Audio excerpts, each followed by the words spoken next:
Welcome to my YouTube channel Koda Joshi. आपका स्वागत करता हूं मैं। तो आज का टॉपिक हमारा है part one polymorphic in C sharp. It is a basic pillar of UPS concept object oriented programming in C sharp. Polymorphism means many forms and it occurs when we have a classes that are related to each other by the interference. It is a key feature of OOPS that allow to taken out on multiple forms. The name came from Greek word. Uh, it means one name many forms. ये ऐसा क्यों कहता है कि one name many forms? वो आपको मैं भी बताता हूँ. Suppose that you have a one class ABC and you have 3 to 4 methods with same name and same written type of that methods and different type of signature. Signature, what is the signature? Signature means input parameter of methods. Suppose that one method takes integer num. Second method names taken integer num comma integer num2. Third one is integer num comma integer num1 comma integer num2. It means इसमें क्या होता है, यहाँ पर 3 methods हैं हमारे, जिसका name तो सेम है, उसका रिटर्न टाइप भी सेम है और उसकी डिफरेंट सिग्नेचर है। सिग्नेचर मीन्स उसके मेथड के पैरामीटर, क्या क्या इनपुट पैरामीटर वो मेथड लेगा। एक तो ले रहा है इंटीजर टाइप का नंबर num1, एक ले रहा है num1 num2 ले रहा है, एक ले रहा है num1 num2 और num3 ले रहा है। यहाँ पर सिग्नेचर हमारे डिफरेंट डिफरेंट हो गए, तो हम यहाँ पर अपने को हम पॉलीमॉर्फिज्म अचीव कर सकते हैं। तो कंडीशन आपको यहाँ पर समझ में आ गई होगी, जैसे कि मैंने यहाँ पर लिखा हुआ है condition to achieve the polymorphism in C sharp the same method name same return type of method and having different type of signature. ये 2 टाइप के होती है बेसिकली हमारे पास, static and compile time, static and dynamic. Static को हम compile time polymorphism के नाम से भी जानते हैं और डायनेमिक को हम रन टाइम पॉलीमॉर्फिज्म के नाम से भी जानते हैं। ऐसा क्यों कहते हैं कि कंपाइल टाइम पॉलीमॉर्फिज्म? ऐसा क्या होता है, एक सबसे पहले तो कंपाइल टाइम का मतलब होता है जब हम अपना कोड लिखते हैं उसी समय हमें पता चल जाए कि हमारा कौन सा मेथड रन होगा। इसका एग्जांपल होता है मेथड ओवरलोडिंग। ओवरलोडिंग मीन्स आपका मेथड ओवरलोड है डिफरेंट सिग्नेचर से और सेम नेम है और सेम रिटर्न टाइप है, तब हम कंपाइल टाइम पॉलीमॉर्फिज्म अचीव कर सकते हैं। सपोज दैट आपका एक क्लास है एबीसी नेम की, आपका एक मेथड बना हुआ है XYZ का। तो आप इस क्लास मेरी नॉन स्टैटिक है और एक आपका इनपुट पैरामीटर उस मेथड का XYZ में ले रहा है इंटीजर नम, और एक और मेथड बना हुआ है सेम नेम से XYZ से, वो ले रहा है 2 input parameter integer num1 comma integer num2।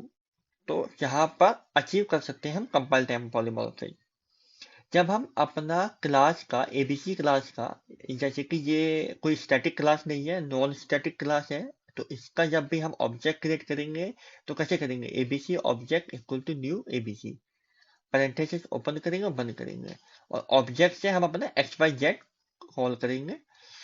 उसमें क्या होगा, आपके 2 मेथड शो होंगे, एक तो नम वाला, एक आएगा num1 और num2 वाला। तो वहां पर आपको कंपाइल टाइम में पता चल जाएगा आप कौन सा वाला मेथड रन करेंगे। इसलिए हम इसे बोलते हैं कंपाइल टाइम पॉलीमॉर्फिज्म। जैसे कि इस मेथड की एक बार डेफिनेशन देख लेते हैं, क्या है कंपाइल टाइम पॉलीमॉर्फिज्म। इसको हम स्टैटिक पॉलीमॉर्फिज्म भी बोलते हैं। Overloading is the concept in which method names are the same method names are the same, okay, and with different parameter. अब विद डिफरेंट पैरामीटर बोल भी सकते हैं हम, डिफरेंट सिग्नेचर भी बोल सकते हैं। The method function have the same name but the different signature in overloading. ये अभी मैंने आपको बताया था। And it is also known as the early binding. Early binding हम इसलिए कहते हैं क्योंकि वो पहली बाइंडिंग हो जाता है, कंपाइल टाइम पे हम इसे बाइंड कर सकते हैं। It is also known as the compile time polymorphism because the decision of which the method is to be called at is made at compiling time. जैसा कि अभी मैंने बताया था, आप डिसीजन कौन सा मेथड आपको रन करना है, आप कंपाइल टाइम में डिसीजन ले सकते हैं इस चीज का, इसलिए हम इसे कंपाइल टाइम बोलते हैं। और ओवरलोडिंग मेथड जो होते हैं, ओवरलोडिंग मेथड जो होते हैं, आपने देखा होगा बहुत सारे ऐसे ओवरलोडिंग मेथड्स हैं। जैसे अभी मैंने आपको ऑटो मैपर समझाया था, तो वहां पर एक मैपर अंडरस्कोर मैपर के साथ हम एक मैप नाम का एक मेथड कॉल करते थे। वहां पर अलग अलग टाइप के हमारे एक जेनरिक कलेक्शन, जेनरिक क्लासेस हम पास करते थे, वहां पर ओवरलोडेड थे वहां पर।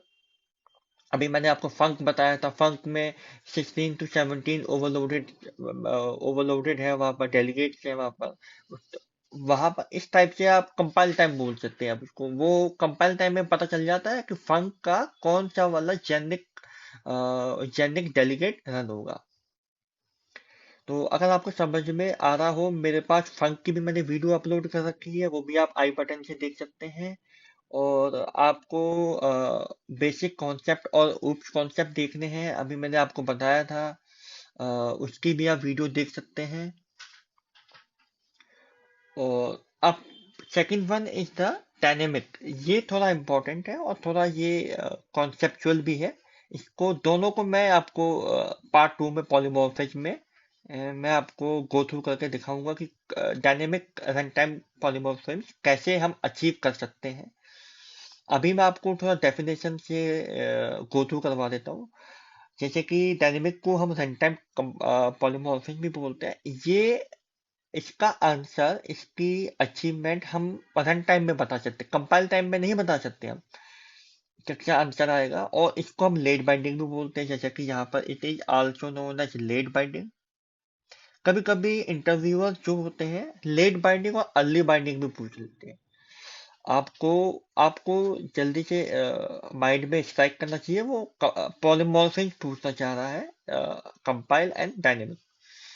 The method name and the signature, number of parameters and the parameter type must be same and may be different implementation. Implementation different हो सकते हैं, मीन्स डिफरेंट क्लासेस में इम्प्लीमेंटेशन कर सकते हैं हम उसका। Method overriding is example of dynamic polymorphism. Method overriding क्या होता है? सपोज दैट आपके पास एबीसी नाम की क्लास है।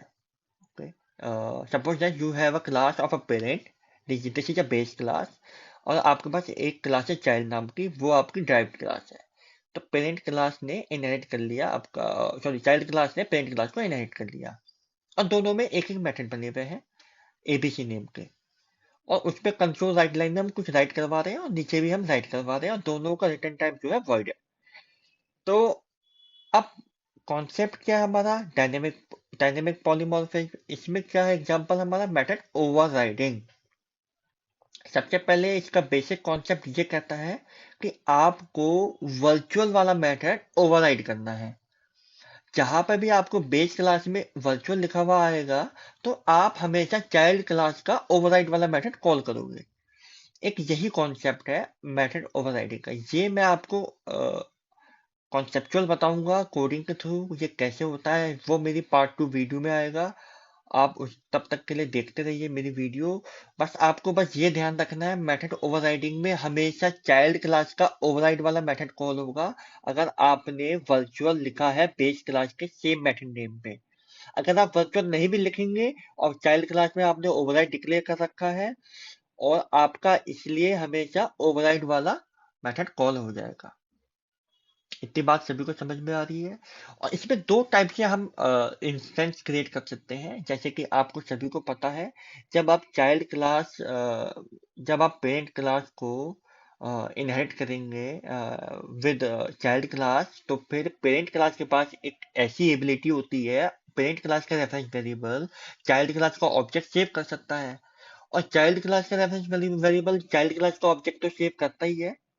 अब पेरेंट क्लास का रेफरेंस वेरिएबल, हमारा पेरेंट क्लास का रेफरेंस वेरिएबल चाइल्ड क्लास का भी ऑब्जेक्ट सेव कर सकता है, क्योंकि उसने उसको इनहेरिट कर रखा है। तभी हम अपने अपने इस कॉन्सेप्ट में, इस पॉलीमॉर्फिज्म वाले कॉन्सेप्ट में, तभी हम डायनेमिक पॉलीमॉर्फिज्म और रन टाइम पॉलीमॉर्फिज्म अचीव कर सकते हैं। और इसका एग्जांपल है, सिंपल एग्जांपल है मेथड ओवरराइडिंग।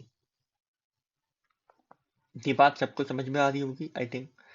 अब आई थिंक आपको इतना तो समझ में आ गया होगा, पॉली मीन्स मैनी, मॉर्फिक मतलब मैनी फॉर्म, और उसके तीन आपके कंडीशंस होती है, जिसका नेम आपका सेम होना चाहिए, second one is the different signature होना चाहिए, and third one is the return type उसका सेम होना चाहिए। तो अचीव एंड पॉलीमॉर्फिज्म को कोई से भी अचीव कर सकते हो, चाहे आपका वो कंपाइल टाइम हो, चाहे आपका वो run time polymorphism.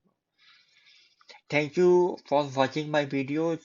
Please share this video to your colleagues, your friends, and those who are those who are preparing for interviews. Uh, share this video to your colleagues. This is the most important concept of OOPS. Thank you everyone for watching my videos.